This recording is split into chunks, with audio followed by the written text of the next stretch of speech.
This morning we'll continue to look at certain aspects of our Christian life that we may resolve to improve this year. And last week we looked at worry, and this week we will look at worship.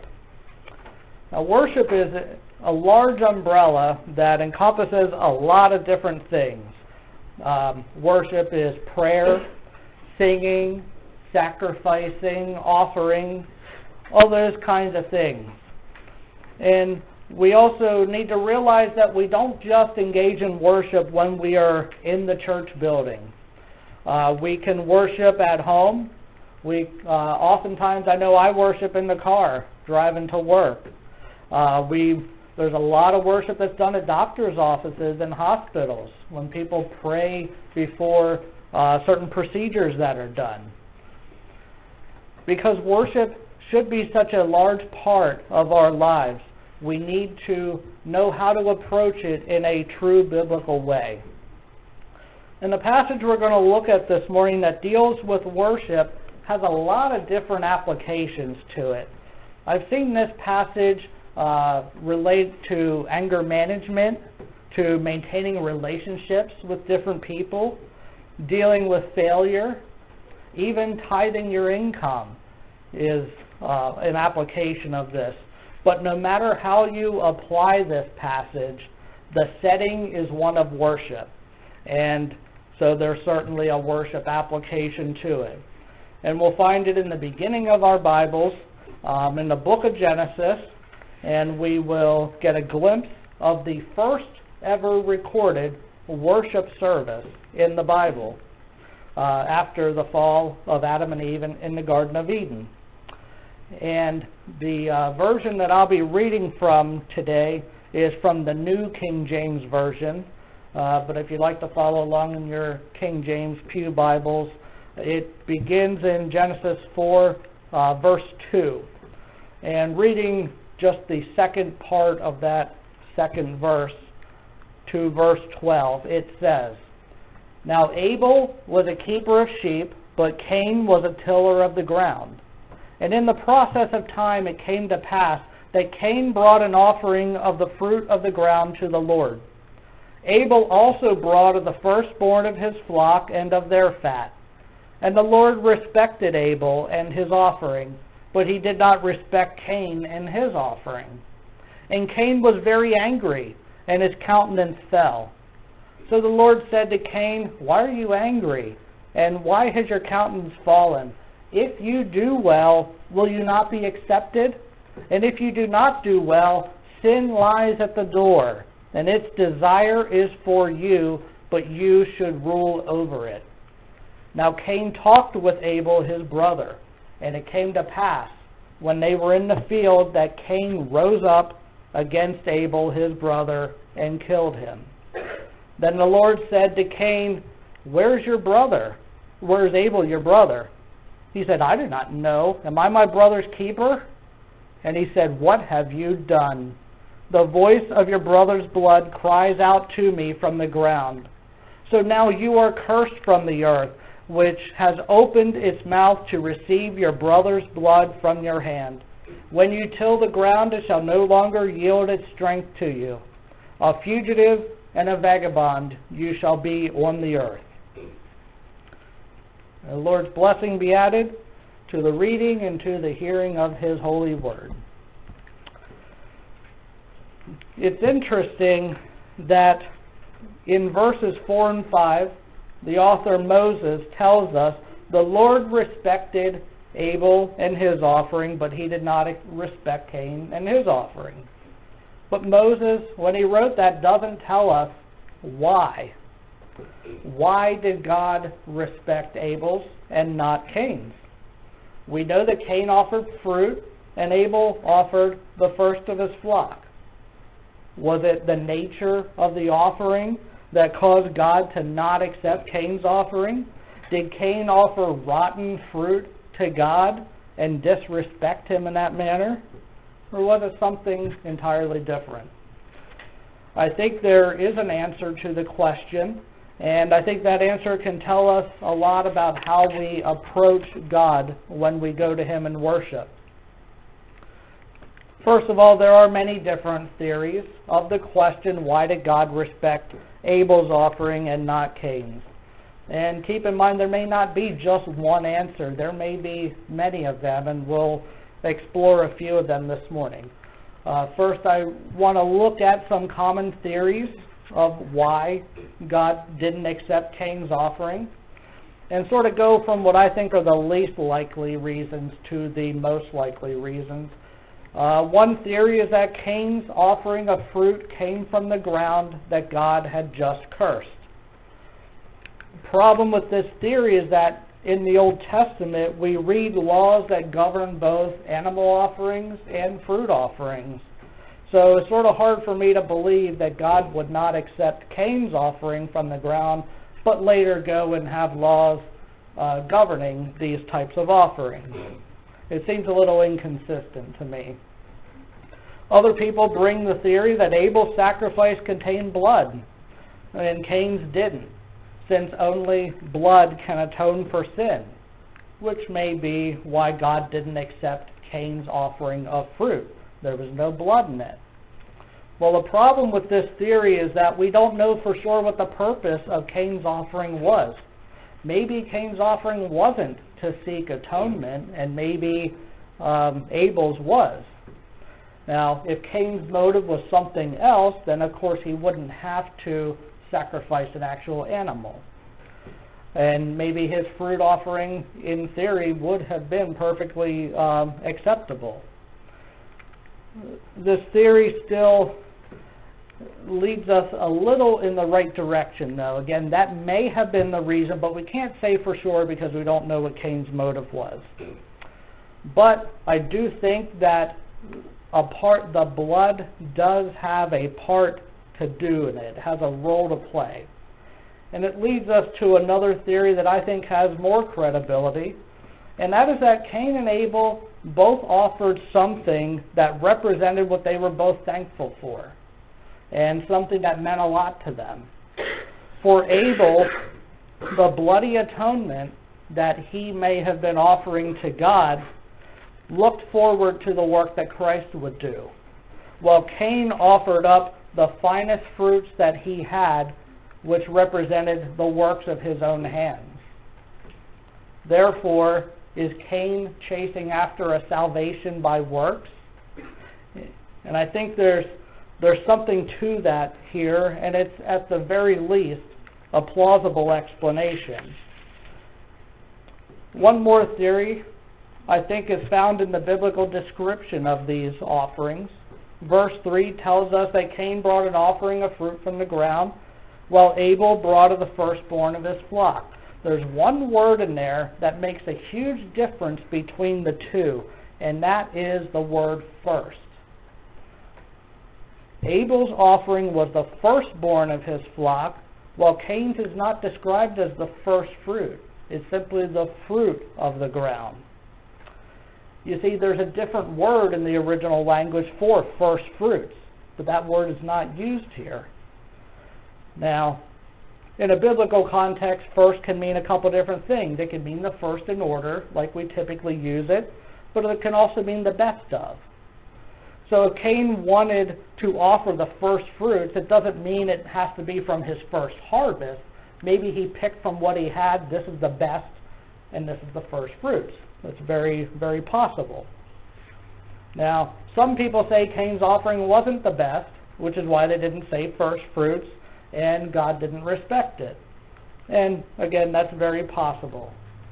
But I look at it another way, and it seems to me that it is also possible maybe Cain did pick the best of what he had and offer it up to God.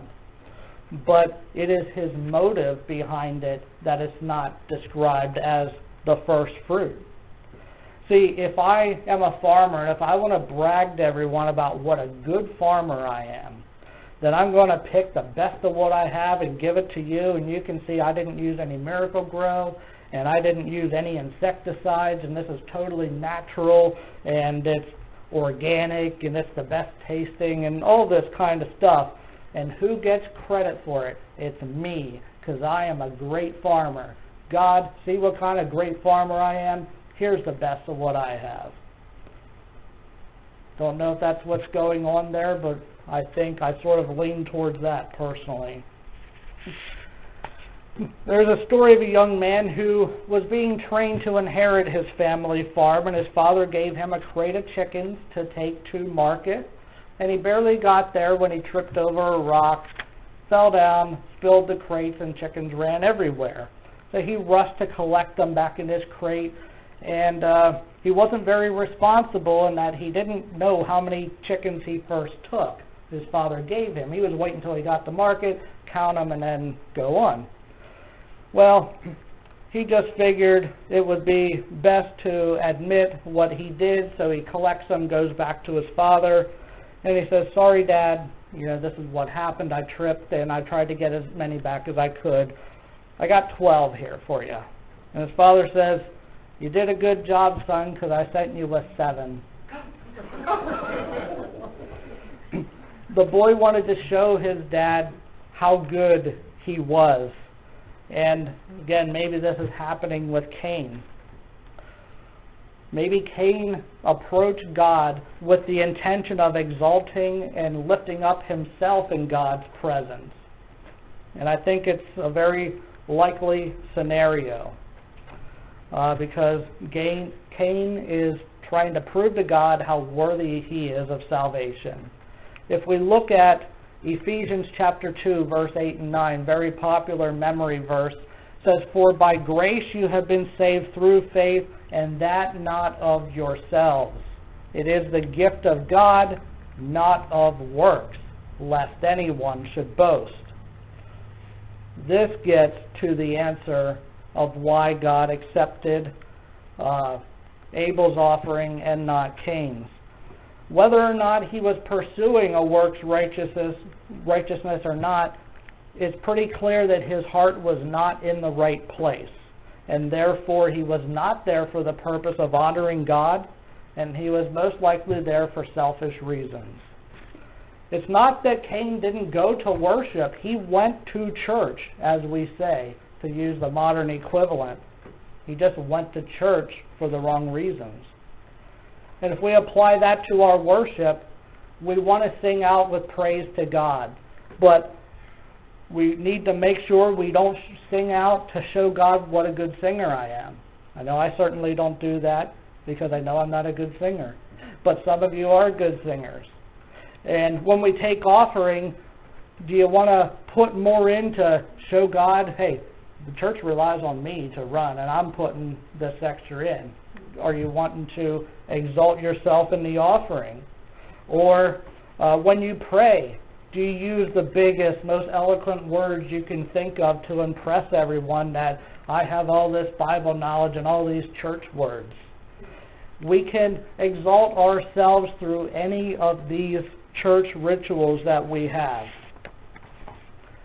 We can see the state of Cain's heart in that he was angry at God for not accepting his offering, and we can see it further later when he rises up against his brother Abel and kills him. Next point is that our worship must be done with faith. Hebrews 11:16 or 11 verse 6 says, "Without faith it is impossible to please God." Why else would Cain go into the presence of God without his best if he did have faith? He wouldn't. Whether he's trying to show God what a great farmer he was, or maybe he was just horsing around and goofing around and, here, I'll just offer this to you, God, or whatever he was doing, we know that his heart was not in the right place, and God called him out on it. Another thing that we learn, and if you're taking notes, this is something I would write down: no ritual is a substitute for obedience to God. This goes back to going through the motions. Again, did Cain take it seriously? We don't know. Did he have a mental checklist of things to do? Go to church, check. Put money in the offering, check. Join in the prayer, check. Give my offering to God, check. Nothing wrong with all those things, but the sin comes in whenever we are trying to do those to satisfy a list of criteria to earn our way into heaven. And honestly, what I personally love about rural churches, especially small ones in Perry County here, are that we know that we're not here for all the glitz and the glam. We don't have a worship rock band. We don't have a Starbucks bar as you come in. We don't have a Dunkin' Donuts stand. I think that the donut idea is a keeper, so we'll keep an eye on that one. But someone said just a couple weeks ago, made a comment during prayer requests about the family atmosphere that we have here. And honestly, I love hearing that because that personally is one of my goals. I have felt more alone in much larger churches than I do here. We know that we're here to worship God and to praise Him and to get refueled for the coming week. And I never go home on a Sunday afternoon and say, man, I did a really good job this morning. You know, I had that perfect prayer and the way I delivered that was awesome. Oh, if I ever do that, please call me on it, and it is time for me to step aside. We need to analyze our own state of mind. Are we prepared to give God our best every single time we walk through the door? Are we going to church just hoping that God is going to be more lenient to us on Judgment Day? And we should never try to show off in front of God, because He will humble you very quickly and very directly like He did to Cain. And as I said, no ritual is a substitute for obedience to God. Look at what happened after God didn't accept Cain's offering. When it says Cain was very angry in our text, the original language, honestly, I don't like the translation, but on the other hand, I don't really have a better one myself. You just sort of have to know what they're trying to get at. The words that they are using strongly imply someone literally prostrating themselves on the ground and throwing a fit. Maybe he probably got really red in the face. He is so mad God didn't offer this, and he throws himself down, pounds the ground, maybe even took the fruit and threw it. I don't know what the details of it were, but when it says his countenance fell, I think, oh, I'm just sad. Oh, it's a lot more involved than that. But God responded by saying, if you do well, will you not be accepted? Cain wouldn't be reasoned with. He sought out his brother, and he got the opportunity alone with him, and he killed him. And this happened all because Cain made that free will decision in the beginning to go to God in worship and withhold his best and exalt himself. And we went over those possible other theories why, and I didn't even mention there's plenty of others that people have thought of. All might have some part to do with it, but at the end of the day, we know his heart wasn't in the right place. In 1 John 3:12, John wrote, Cain was of the wicked one. Definitely an issue of the heart with Cain. And the role that worship plays in the life of the Christian cannot be overstated. It's why it's important to approach worship in a respectful and reverent way. If you remember the story of Nadab and Abihu in the Old Testament, these are Aaron's sons, and they went into the holy place, and they offered strange fire. And guess what happened? God's fire did not come down and accept the offering. It came down and vaporized Nadab and Abihu. God takes worship of Him very seriously. And whatever his motives, we know that Cain's weren't pure, as evidenced in his actions. If he were humbly doing his best, he certainly wouldn't have thrown a fit whenever God didn't accept it. And he would have then heeded God's warning in the future to do better, or sin lies at the door. Other translations, sin is crouching at the door. Instead, he embraced his sin and used it to kill his brother.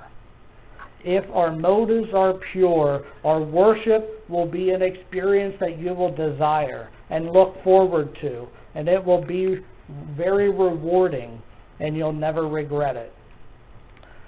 Sometimes we go to church and we're just not feeling it today.